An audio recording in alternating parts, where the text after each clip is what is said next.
mengemukakan beberapa hal dan menurut saya ini sangat penting sekali diketahui. Saya buka dokumen saya. Ya Mbak, ini boleh. Yang ini boleh. Broadcast boleh ya, naikin slide 1. Oke. Jadi kami mempunyai tim IT forensik. Di tim IT forensik itu dilakukan beberapa model dan metode forensik. Memang tim ini agak terpecah-pecah tapi semuanya terintegrasi. Berdasarkan analisis kajian forensik terhadap server KPU, kami menduga, tadi Adit itu agak sopan, tapi dugaan yang kami lakukan bersama tim forensik, ada logaritma sistem yang sudah disetting untuk pemenangan paslon tertentu. Jadi gitu, Dik. Jadi kalau ada revisi di satu TPS, dia akan mengubah TPS yang lain. Ini bukan sekedar angka yang dicatat, tapi sistem itu yang membangun settingnya. Paslon tertentu jadi ada yang sudah disetting, logaritma sistem disetting untuk pemenangan paslon tertentu yang secara otomatisasi di atas 50%. Indikasi kuat ke arah itu dikonfirmasi dengan ditemukannya kecurangan-kecurangan yang terjadi di wilayah-wilayah tertentu. Tadi Adit sudah mengemukakan itu. Nanti mudah-mudahan data saya juga akan. Nah, yang kedua adalah yang tadi ditemukan forensik C1 dan ini soalnya yang disebut dengan account forensik. Jadi menilai angka-angka itu. Nah, ini sudah dilakukan. Nah, sebagian dilakukan oleh masyarakat, sebagian dilakukan oleh tim kawal dan sekarang ada tim lagi yang memeriksa seluruh data yang ada di servernya KPU dengan diperiksa soal ini. Nanti akan dibandingkan dengan seluruh data yang dimiliki oleh kawal amin. Gitu, Dit. Jadi kami nggak main-main. Nah ini boleh ini salah satu contohnya ya. Coba lanjutkan. Teman-teman sengaja kenapa ada bagian yang ditutup? Karena kalau kami kemudian membuka bagian itu akan ada revisi. Juga akan dilakukan forensik lain. Ini belum bisa dibuka.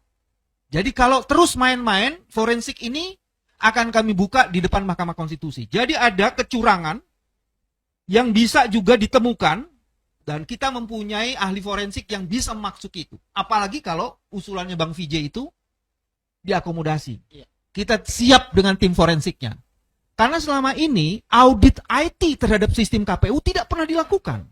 2 surat dari tim hukum Amin tidak pernah dijawab. Surat kami kepada Bawaslu untuk mendorong supaya KPU melakukan audit juga tidak dilakukan. Dan analisis kami mengkonfirmasi memang ada sistem yang algoritmanya itu sudah dibangun. Jadi tim yang ketiga bukan tim metode forensik lainnya akan kami lakukan dan ini akan dijelaskan nanti di dalam ahli. Karena kalau kita buka sekarang, ya kan? Waduh, dia akan menggunakan itu. Ini menghadapi orang yang curang, culas, dan licik, nggak bisa dibuka semuanya kan?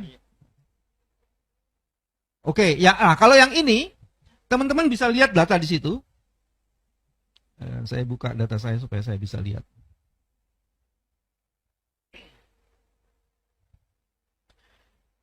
Itu kalau dibaca adalah di DKI Jakarta kota administratifnya saya tutup sampai TPS-nya sebenarnya kami punya dan ini yang tadi saya bilang seluruh datanya itu berasal dari datanya KPU. Jadi pakai data KPU sendiri nih. Belum dibandingkan dengan datanya Kawal Amin ini. Di situ kelihatan nomor 1 di situ tanya 108, nomor 2 paslonnya 74, nomor 3 16, kemudian berubah. Yang nomor 1 tetap 108, nomor 2 kemudian jadi 748. Jadi ditambahkan itu. Jadi angkanya di situ akhirnya bisa ribuan itu.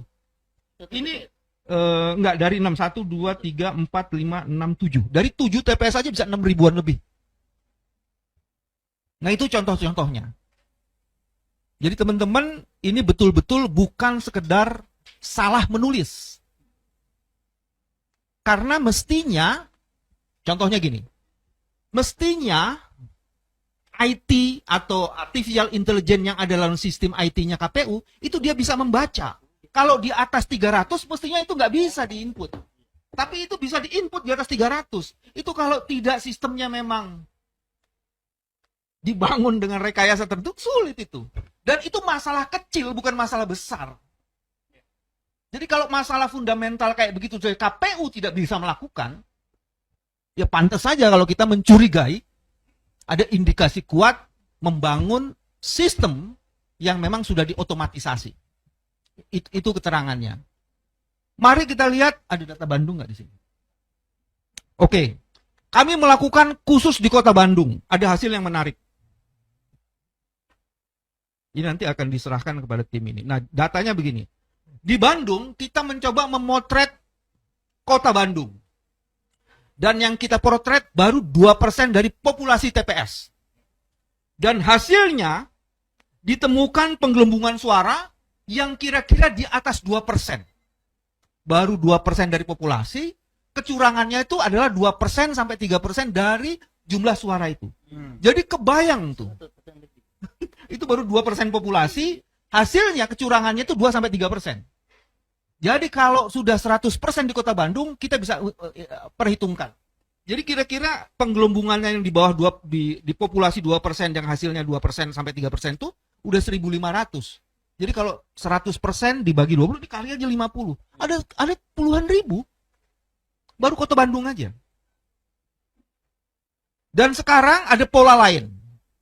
Karena ini sudah ketahuan loncatannya 600, 700, 800 kira-kira di angka itu ya. Sekarang ini penambahannya itu dilakukan, kami menduga gitu ya, berdasarkan potret, itu 100-100 setiap TPS. Ada pola, bos. Ini liciknya luar biasa. Atau biasa di luar.